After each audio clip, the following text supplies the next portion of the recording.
सूरय सच्चित सुख स्वरूपाय स्वामिने पापहार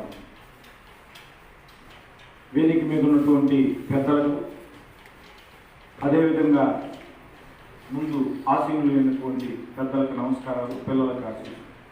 అసలు ఎవరి వివేకానంద ఎన్నేళ్ళు బతికాడు? అసలు మనిషి బతకడానికి ఎన్నేళ్ళు అవసరం? మనిషి 100 ఏళ్ళు బతకాలా? 100 ఏళ్ళు బతికి 100 ఏళ్ళు సంపాదించి ఆ సంపాదన ఏం చేయాలో తెలియకుండా చచ్చిపోవాలి. అది ఎవరైనా కావచ్చు. ముఖేష్ అంబానీ దగ్గర నుంచి ఈవేళ కొత్తగా ప్రపంచ కోటీశ్వరుడైనటువంటి ఎలాన్ మస్క్ దాకా ఏమి సాధించడానికి మానవ లోకానికి మనం వచ్చామో తెలుసుకోవాలంటే స్వామి వివేకానంద తప్ప ఈ ప్రపంచానికి మార్గం ఉంది. ఇది నేను చెప్పినటువంటి మాట కాదు. ఈ ప్రపంచంలో ఓ నెల్సన్ మండేలాను తయారు చేసినటువంటి వ్యక్తి, ఓ బరాక్ హుస్సేన్ ఒబామాకి స్ఫూర్తించినటువంటి వ్యక్తి, ఓ బిల్ గేట్స్ ఫౌండేషన్కి కారణమైనటువంటి వ్యక్తి, వీళ్ళందరినీ చైతన్యపరిచినటువంటి మహాత్మా గాంధీకి చైతన్యాన్ని ఇచ్చిన స్వామి వివేకానంద 1922. అంతకుముందు గాంధీజీ గారికి వివేకానంద గురించి తెలియదు. 1922 ప్రాంతంలో వివేకానంద స్వామి యొక్క రచనలు చదివాడు. ఇది చారిత్రాత్మకమైనటువంటి సత్యం.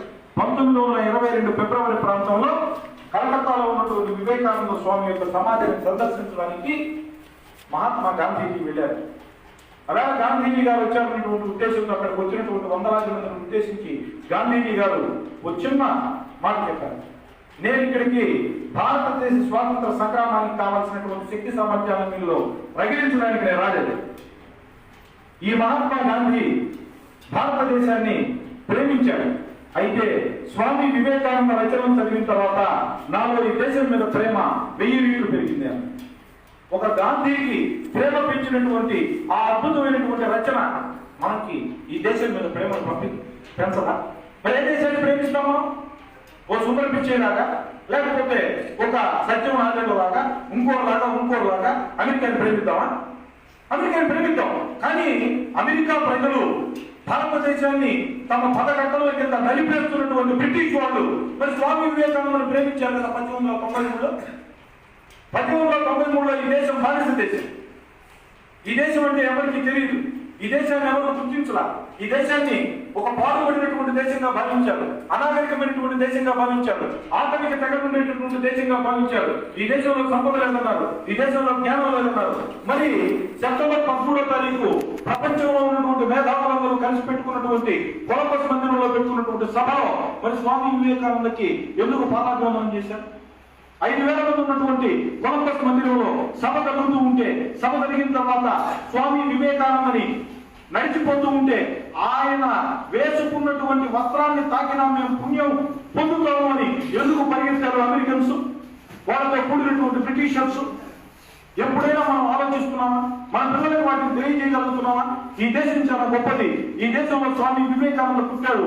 స్వామి వివేకానంద తయారు కావడానికి గతంలో చాలా మంది తమ యొక్క శాస్త్ర సాంకేతిక రంగాల్లో చెందినటువంటి వృత్తి, అది కణాదుల దగ్గర నుంచి కావచ్చు, పతంజలి కావచ్చు, చరకుడు కావచ్చు, సుశ్రుతుడు కావచ్చు, వారి యొక్క విజ్ఞానం యొక్క రూపంగా స్వామి వివేకానంద ఈ ప్రపంచాన్ని జయించాడు 5 పదాలతో. Sisters and brothers of America అన్నాడు. అంతే, ఆయన ఎక్కువ మాట్లాడారు. వాళ్ళందరూ లేచి నిలబడి చప్పట్టుకుంటారు స్వామి వివేకానందకి. స్వామి వివేకానంద ఆ రోజు ముందు క్షమతాన్ని కూడా ఈ ప్రపంచంలో ఎవరికి తెలియదు స్వామి వివేకానంద. కానీ స్వామి వివేకానందని తర్వాత వాళ్ళు అర్థం చేసుకున్న తర్వాత అడిగారు, అయ్యా మీకు ఇంతటి పూజనీయత ఎలా కలిగింది అని అడిగినప్పుడు ఆయన 2 విషయాలు చెప్పాడు. ఒకటి సత్యం, రెండోది పవిత్రత. ఈ 2తో కూడినటువంటి దేశభక్తి అని చెప్పాడు. సత్యానికి, పవిత్రతకి, నీ దేశానికి విశ్వాసపాత్రుడు వేరు, ప్రపంచాన్ని కదిలించి వేస్తా ఉన్నాడు. తన జీవితంలో దాన్ని నిరూపించాడు. ఆయన అనుభవ శూన్యమైనటువంటి మాటలు ఆయన చెప్పాల. ఆయన అనుభవించాడు. ఈ దేశంలో ఉన్నటువంటి దారిద్ర్యాన్ని, ఈ దేశంలో ఉన్నటువంటి దుర్భరమైనటువంటి అజ్ఞానాన్ని ఆయన చూచాడు. దీన్ని పారద్రోలడానికి ఓరో 2 నినాదాలు ఇచ్చాడు. అంతకుముందు ఈ దేశంలో 3 ఉన్నాయి. మాతృదేవో భవ, పితృదేవో భవ, ఆచార్య దేవో భవ అనేటటువంటి 3 దాటి దరిద్ర దేవో భవ, మూర్ఖ దేవో భవ అన్నటువంటి నడిచినటువంటి దేవుడు పుట్టిన నేలలో మనం పుట్టడం అదృష్టం కదా. స్వామి వివేకానంద జీవితం, మన ఇంట్లో స్మార్ట్ ఫోన్ ఉంది, మన ఇంట్లో ఫ్రిడ్జ్ ఉంది, మన ఇంట్లో అనేక రకాలైనటువంటి ఆధునికమైనటువంటి సౌకర్యాలను కలిగించేటటువంటి అనేక వస్తువులు ఉన్నాయే, వాటన్నింటినీ అనుభవించడానికి అవసరమైనటువంటి శరీరాన్ని నడిపేటటువంటి బుర్రకి కావలసినటువంటి మంచి విషయాలను అందించేటటువంటి చైతన్య స్ఫూర్తిని కలిగించేటటువంటి పుస్తకం స్వామి వివేకానంద జీవితం మన దగ్గర ఉందా? ఉంటే మన ఇంట్లో అన్న హజారే పుడతాడు, ఉంటే మన ఇంట్లో నేతాజీ సుభాష్ చంద్ర పుడతాడు, ఉంటే ఓ గాంధీ మహాత్ముడు పుడతాడు, ఉంటే ఓ పండిట్ జవహర్లాల్ నెహ్రూ పుడతాడు. పండిట్ జవహర్లాల్ నెహ్రూ ప్రపంచ చారిత్రాత్మకమైనటువంటి సత్యం ఆయనే చెప్పాడు. ఈ ఆధునికమైనటువంటి భారతదేశం నా తరం మొత్తం భారతదేశ స్వాతంత్ర సంగ్రామంలో ప్రాణాలని, ధనాన్ని, మానాన్ని అర్పించడానికి కారణం స్వామి వివేకానంద యొక్క రచనల యొక్క స్ఫూర్తి అని చెప్పాడు. 1902లో ఆయన ఈ లోకాన్ని వదిలిపెట్టి వెళ్ళాడు. 158 సంవత్సరాలైంది ఆయన ఇంకా జీవించి ఉన్నాడు. అది బతకడం అంటే. ఆయన బతికింది 39 సంవత్సరాలే. ఆయన డబ్బు వెనక పరిగెత్తలేదే, జ్ఞానం వెనక పరిగెత్తాడు. ఆయన ఆస్తుల వెనక పరిగెత్తలేదే, సంస్కారం వెనక పరిగెత్తాడు. ఆయనేమి అద్భుతమైనటువంటి వసతి సౌకర్యాలు పొందినటువంటి వాడు కాదే, పవిత్రను సాధించాడు. ఎంతటి పవిత్రత!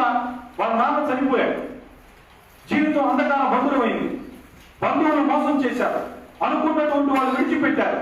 అయినా ఎవరిని ఆయన ద్వేషించలేదు, అందరినీ ప్రేమించాడు. ఇదే కలకత్తా నగరంలో ఆ మహానుభావుడు ఉద్యోగం కోసం వెంపర్లాడాడు. చారిత్రక సత్యం, ఉద్యోగం రాలా. అతని ఈ దేశాన్ని ఆయన దూషించలేదే. ఈ దేశంలో ఉన్నటువంటి వ్యక్తులలో ఉన్నటువంటి ఆత్మవిశ్వాస లోపాన్ని పోగొట్టి ఈ దేశం చాలా గొప్పది, ఈ దేశంలో పుట్టడం మన అదృష్టం అని భావించడానికి అవసరమైన శక్తిని అమెరికా నుంచి మనకు ప్రసాదించారు. ఆయన అమెరికాకు వెళ్ళి మాట్లాడింది అక్కడ ఆయన పేరు ప్రఖ్యాతులు పొందాలన్నటువంటి దానికోసం కాదు.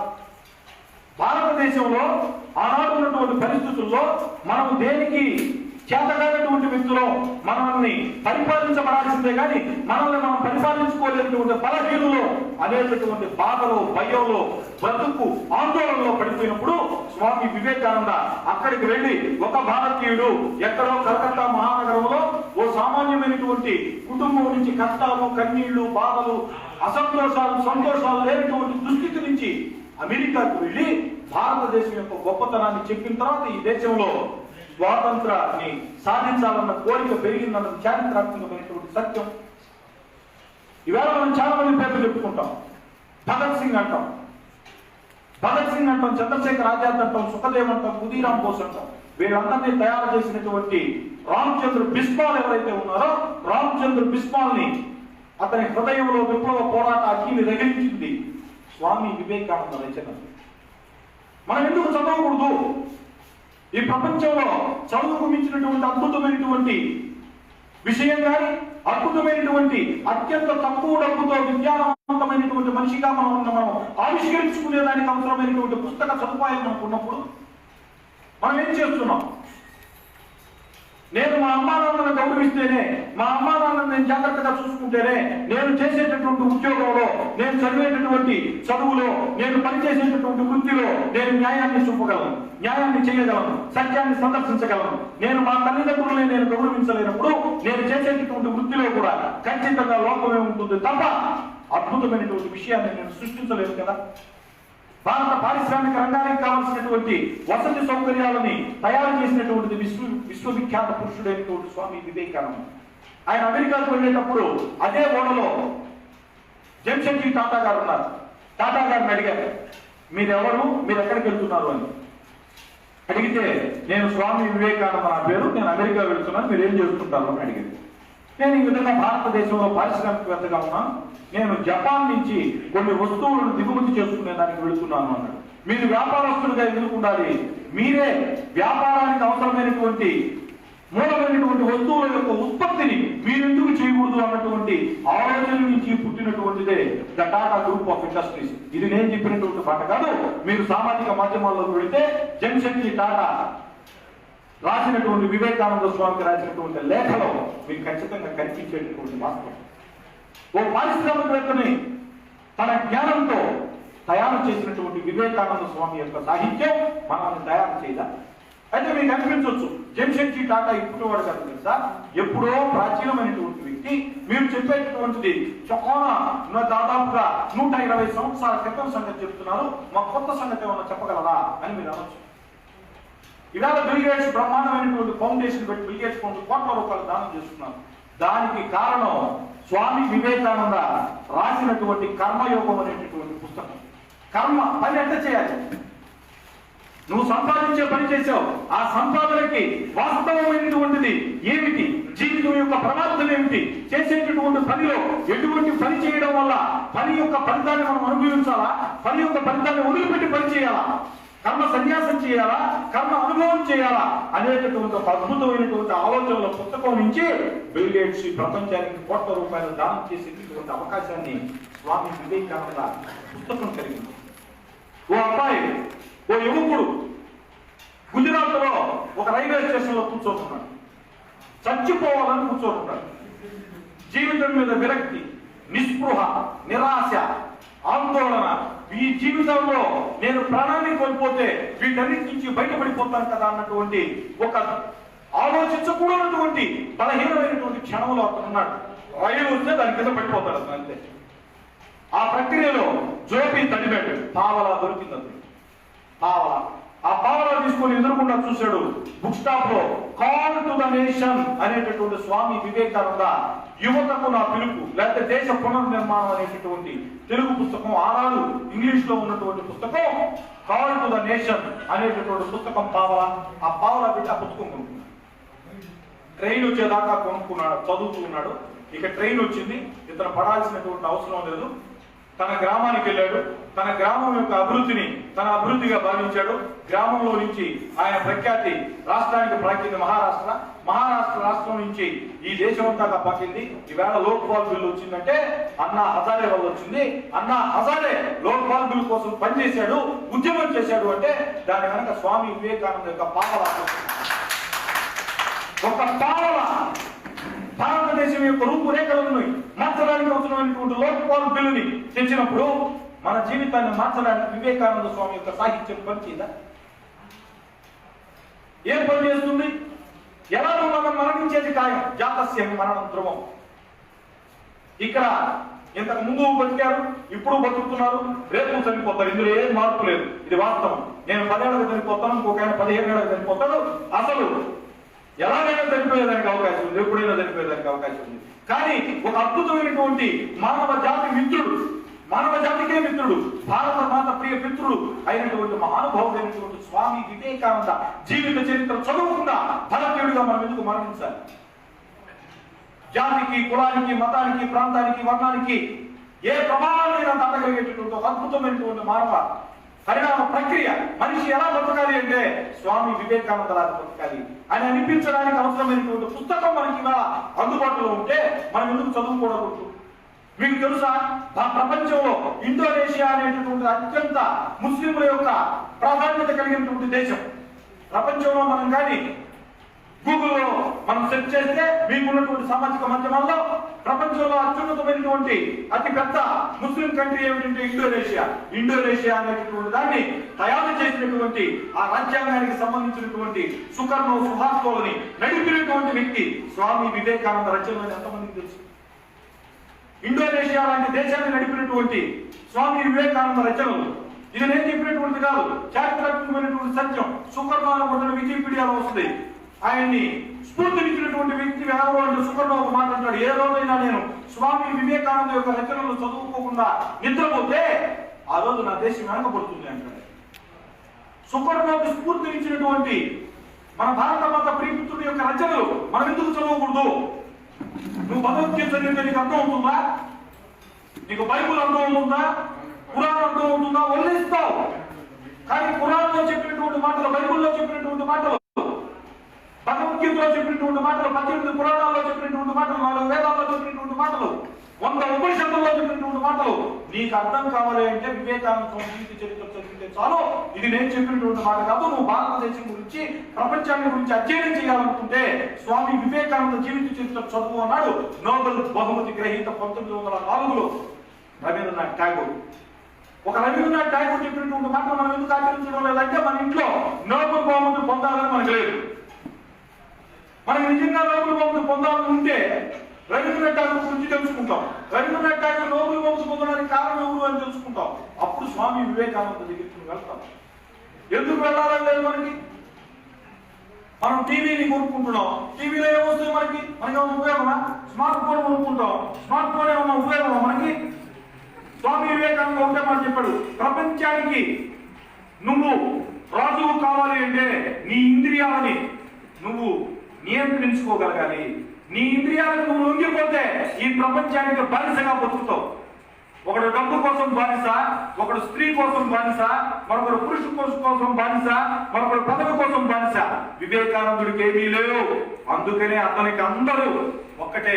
అందుకనే అతను ఒక్కడే ఈ భారతదేశానికి మహోన్నతమైనటువంటి మార్గదర్శిగా నిలబడగలిగాడు. మనం ఎందుకు బిడ్డలు ఆ విధంగా తయారు చేయాలని ప్రయత్నించడం లేదు? 1902 తర్వాత మళ్ళీ స్వామి వివేకానంద ఎందుకు మన ఇళ్లలో జన్మించడం లేకపోతూ ఉన్నాడు? మనం ఎందుకు బలహీనులుగా బతకాలి? వివేకానంద స్వామి చెప్పాడు, strength is life, weakness is death అన్నాడు. మనమందరం బలహీనులుగా ఉన్నామా, బలవంతులుగా ఉన్నామా ఆలోచించండి. మనిషిని కొట్టడం బలం కాదు, మనిషిని శిక్షించడం బలం కాదు, మనిషిని రక్షించడం బలం. మనిషిని రక్షించడం బలం, మనిషిని శిక్షించడం కాదు బలం. కానీ మనం ఏమనుకుంటున్నాం? ఎంత అమాయకంగా బతుకుతున్నాం. భ్రమంలో, భ్రాంతిలో మనల్ని తేల్చేటటువంటి అనేక వస్తుజాలానికి మనం బానిసలుగా బతుకుతున్నామా, లేకపోతే వాటిని అతిక్రమించేటటువంటి శక్తివంతులుగా మనం జీవిస్తున్నామా? మనం ఆలోచించుకోవాలి కదా. ఈ ప్రపంచంలో అత్యున్నతమైనటువంటి, అందుకనే స్వామి వివేకానంద చెప్తాడు, ప్రపంచంలో మహోత్కృష్టమైనటువంటి మానవుడు మాత్రమే ఉత్తమమైనటువంటి స్థితి నుంచి మహోన్నతమైనటువంటి స్థితికి వెళ్ళగలిగినటువంటి ఏకైక వ్యక్తి మానవుడు. భగవంతుని యొక్క సృష్టిలో మహోత్కృష్టమైనటువంటి వ్యక్తి ఎవరైనా ఉంటే వాడు మానవుడే, లేకపోతే మహోత్కృష్టమైనటువంటి ప్రాణి ఎవరైనా ఉంటే వాడు మానవుడే అని చెప్పినటువంటి వ్యక్తి మొదటి వ్యక్తి స్వామి వివేకానంద. ప్రపంచంలో ఎక్కడికి పోయినా కూడా ఒకటే ఏర్పడుతుంది, మీరు పాపులు, మీరు పాపులు, మీరు పాపులు, మీరు పాపులు అని మాట మాత్రమే. ఒక్క స్వామి వివేకానంద మాత్రమే చెప్పాడు, మీరు పాపులు కాదు, దేవుని పుత్రులు, అమృతస్య పుత్ర అని చెప్పినటువంటి వాడు స్వామి వివేకానంద మాత్రమే.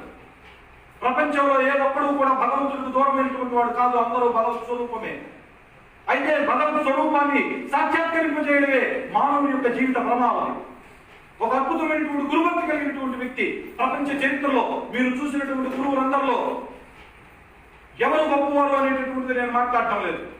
కానీ ఎవరు గొప్ప శిష్యుడు అన్నదానికి మాత్రం స్వామి వివేకానంద మాత్రమే గొప్ప శిష్యుడు. వాళ్ళ గురువు అయినటువంటి రామకృష్ణ పరమహంస గొంతు క్యాన్సర్ వచ్చింది. ఆయన శ్యామపూర్ ఉద్యానవనంలో ఉన్నాడు. కలకత్తాలో ఉన్నటువంటి కోటీశ్వరులైనటువంటి బిడ్డలందరూ కూడా, ఆనాడు మేధావులైనటువంటి వాళ్ళందరూ కూడా, జ్ఞానులైనటువంటి వాళ్ళందరూ కూడా, ఈశ్వరచంద్ర విద్యాసాగర్ నుంచి కేశవ చంద్రసేన్ దాకా అత్యద్భుతమైనటువంటి వ్యక్తులందరూ రామకృష్ణ పరమహంసకి స్నేహితులు, మిత్రులు, ఆయన అనుచరులు, ఆయన యొక్క భావజాలాన్ని అర్థం చేసుకునేదానికి ప్రయత్నించేటటువంటి భక్తులు. వాళ్ళందరూ కూడా భయపడుతున్నారు. అలా ఉన్నటువంటి అజ్ఞానాంధకారంలో భాగంగా ఆయన ఉన్నటువంటి క్యాన్సర్ ఏదైతే ఉందో అది అంతురోగమేమో, మా పిల్లలు అక్కడికి పోతే, మేము అక్కడికి పోతే మాకు అది అనుకుంటున్నాం అని భయంతో ఉన్నారు, ఆందోళనతో ఉన్నారు. వివేకానంద స్వామి నాటి సాయంత్రం వెళ్ళారు. గురువు గారు మంచం మీద ఉన్నారు, లేచి కూర్చున్నారు మంచం మీద.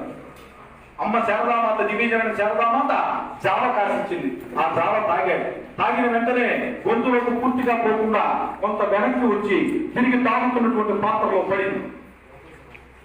స్వామి వివేకానంద దాన్ని తాగేశాడు.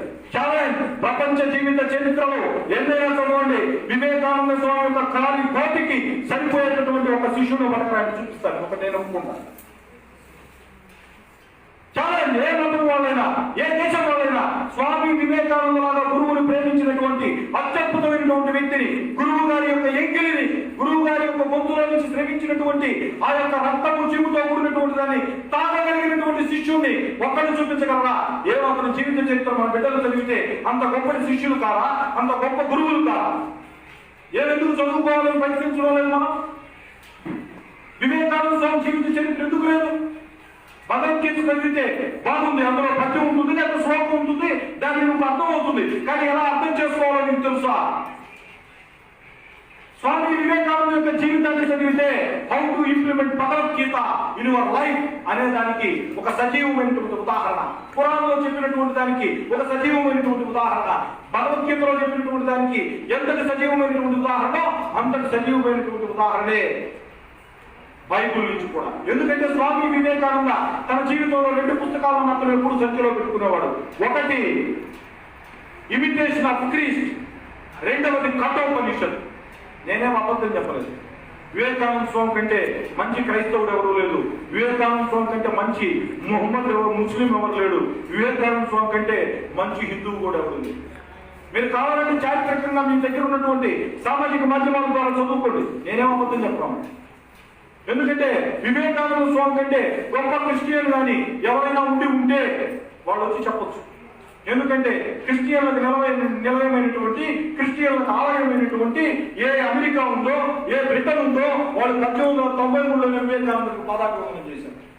ఇది నేను చెప్పినటువంటి మాట కాదు, చారిత్రక సత్యం. పోయి విచారించుకోవచ్చు సామాజిక మాధ్యమం. ఆయన మాట్లాడింది ఎక్కడ, ఆయన విజయం సాధించింది ఎక్కడ, ఆయన జీవితాన్ని గడిపింది ఎక్కడ. ఆయన బతికింది 9 ఏళ్ళు. 30 ఏళ్ళకు అమెరికాకి వెళ్ళాడు, 39 ఏళ్ళకు చనిపోయాడు, 9 ఏళ్లలో 7 ఏళ్ళు విదేశీయ పరిశ్రమ చేశాడు. ఇది చారిత్రక సత్యం. విదేశాలు ఆయన బ్రహ్మాండం పట్టాయన్నది సత్యం. ఇప్పుడు చెప్పండి, వివేకానందుడి కంటే గొప్ప మేధావులు ఎవరైనా ఉన్నారేమో చెప్పండి. మన బిడ్డలకు ఆదర్శం ఇవ్వడానికి స్వామి వివేకానంద ఉపయోగపడ్డా? సినిమా యాక్టర్లు ఉపయోగపడతారా మన బిడ్డలు గొప్పవాళ్ళని చేయడం? చివరికి మనం ఈ విధమైనటువంటి నరాల బలహీనతకి, మేధో బలహీనతకి, కండరాల బలహీనతకి మనం గురి కావాల్సినటువంటి అవసరం ఉందా? మనలో మనం పవిత్రతను పెంచుకోవాల్సిన అవసరం లేదా? మనలో మనం సత్యసంధతను పెంచుకోవాల్సిన అవసరం లేదా? మన దేశాన్ని మనం కాపాడుకోవాల్సిన అవసరం లేదా? ఈ దేశాన్ని కాపాడుకోవాల్సినటువంటి బాధ్యత మనకుంటే స్వామి వివేకానంద జీవితాన్ని ఆరాధిస్తాం. స్వామి వివేకానంద జీవిత చరిత్రని అభిమానిస్తాం. స్వామి వివేకానంద జీవిత చరిత్రని అనుసరిస్తాం. స్వామి వివేకానంద జీవిత చరిత్రని ఊహిస్తాం. మరి ఎందుకు చేయలేకపోతున్నాం? 158 సంవత్సరాల నుంచి కొనసాగుతున్నటువంటి ఆయన జయంతి మన ఇంట్లో ఒక్క 10 నిమిషాలు రోజు సాయంత్రం పూట మనం స్వామి వివేకానంద జీవిత చరిత్ర చదువుతూ ఉంటే మన కుటుంబ సభ్యులందరూ కూర్చొని ఎందుకు ఎరుగుతుంది? ఒక్క 10 నిమిషాలు మన జీవితాలు బాగుపడడానికి, మన ఆత్మ బాగుపడడానికి, మన మేధస్సు బాగుపడడానికి, మన నరాల్లో ఉన్న బలహీనతలు తొలగడానికి మనం ఎందుకు ప్రయత్నం చేయకూడదు? మనం ఏమన్నా పాపం చేస్తున్నామా? మనం ఏమన్నా తప్పు చేస్తున్నామా? స్వామి వివేకానంద జీవిత చరిత్ర చదువుతున్నాం. మనం ఎందుకు చదవకూడదు? కందుకూరి వీరేశలింగం గారు చెప్పారు కదా, చిరిగిపోయిన చొక్కాయినా వేసుకో, మంచి పుస్తకం కొనుక్కోమన్నారు కదా. మనం ఎందుకు మంచి పుస్తకం కొనుక్కోలేకపోతున్నాం? మనం ఎందుకు కొనుక్కున్నటువంటి ఆ పుస్తకాల్లో ఉన్నటువంటి జ్ఞానాన్ని మనం ఎందుకు ఆర్జించలేము? అందుకని మిత్రులారా, మనం అందరం కంకణబొత్తులు అవుదాం. మహాత్ముడైనటువంటి, మహనీయుడైనటువంటి, పూజ్యుడైనటువంటి, మానవుడైనటువంటి, పరమ పూజనీయమైనటువంటి స్వామి వివేకానంద యొక్క జీవితాన్ని మనం అధ్యయనం చేసి దాన్ని మన జీవితాల్లో అమలుపరిచినప్పుడు మాత్రమే మనం నిజమైనటువంటి భారతీయులు. అలా కాకపోతే మనం భారతీయుల పేరుతో ఉండేటటువంటి వ్యక్తులు మాత్రమే. ఆ పుస్తకాలు స్వామి వివేకానంద జీవిత చరిత్ర చదివితే ఈ దేశం మీద మనకు ప్రేమ పెరుగుతుంది, మన అమ్మ మీద మరింత ప్రేమ పెరుగుతుంది, మన నాన్న మీద మరింత ప్రేమ పెరుగుతుంది, మన గురువు మీద మరింత ప్రేమ పెరుగుతుంది, ఈ మట్టి మీద, ఈ గాలి మీద, ఈ నేల మీద మరింత ప్రేమ పెరుగుతుంది. అన్నిటికీ మించి మన మీద మనకు మరింత ప్రేమ పెరుగుతుంది.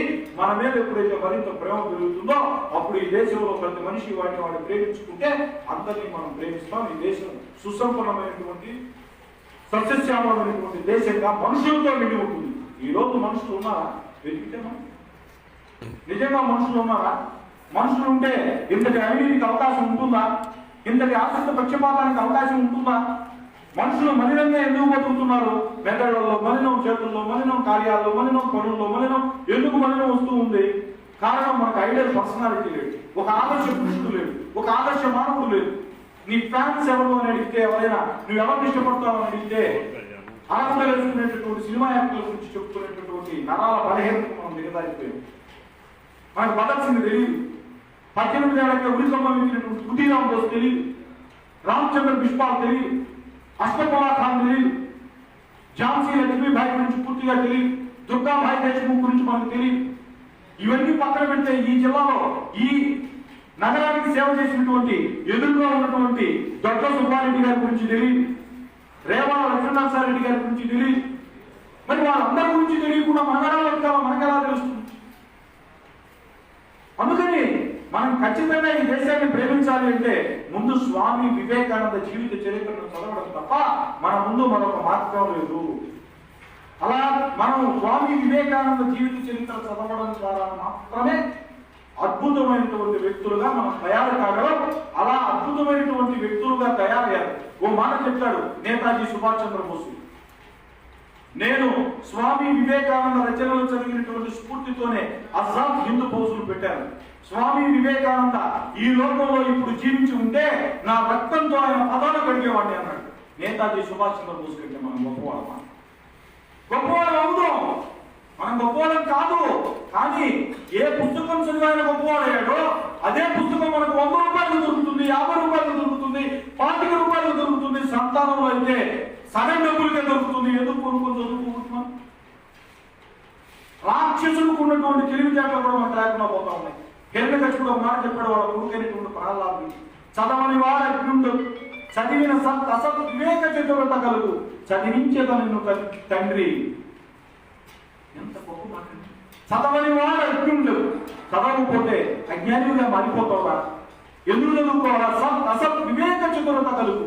నువ్వు ఏది చెయ్యాలో, ఏది చెయ్యకూడదో, ఏది సత్యమో, ఏది అసత్యమో నీకు తెలుస్తుంది నాన్న అన్నాడు.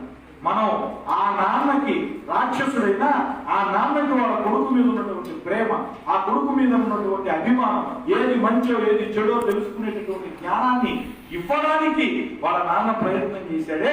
ఈ రోజు మనం ఎందుకు ప్రయత్నం చేయలేకపోతున్నాం? ఇవి ప్రశ్నలు అనుకోవాలండి, వీటికి సమాధానాలు ఉన్నాయి. ఒకటే సమాధానం, స్వామి వివేకానంద జీవిత చరిత్ర ఇంతమందిని ప్రసిద్ధి వ్యక్తులుగా చేసినప్పుడు ఆయన చరిత్ర మన కుటుంబాలను కూడా ప్రసిద్ధమైనటువంటి వ్యక్తులతో నింపే విధంగా చేస్తుంది. అలా మనందరం కూడా స్వామి వివేకానంద యొక్క జీవిత చరిత్ర చదివి ఆయన జీవితంలో ఎలా గొప్పవాడయ్యాడో మనం మన బిడ్డలను కూడా గొప్పవాళ్ళని చేయడానికి ప్రయత్నిద్దాం. కారణం ఈ దేశం మనది, ఈ దేహం కూడా దేశానిది. ఈ విషయాన్ని మీరు ఎప్పుడూ కూడా గుర్తుపెట్టుకోండి.